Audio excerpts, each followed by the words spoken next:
We saw some allegations of irregularities in the lead up to the poll, and in particular intimidation of candidates and restrictions on NLD campaigning. Now, I guess it was inevitable that we'd see similar questions around the voting itself. Simon Merrifield is with the official Australian Observer delegation and is with us. Simon, you've been travelling around. What have you seen?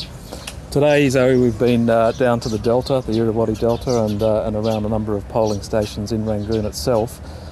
It's been pretty good. We have encountered a lot of reports of, or allegations at least, of abuses, but our own experience has shown in the places that we've been to that where there have been allegations, we've followed them through, and those that made the complaints have indicated that they have been generally satisfied with the way that the vote's gone on the day.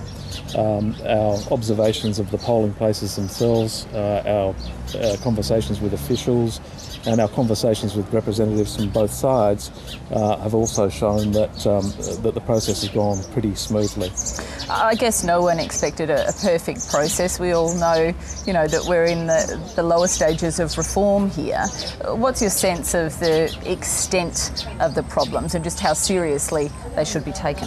It's a little early to tell. Voting is only just closing now, and reports from across the country are yet to be received, I suppose. I'd say that on the indications of what we've seen ourselves and what we've heard from others to date, that there are a reasonable number of minor allegations and minor instances, but the party representatives we've spoken to from both sides have made it pretty clear that they haven't seen anything on the scale yet that would really change the outcome of the election. Now, you're not a newcomer to Burma, and in fact you've spent substantial time here.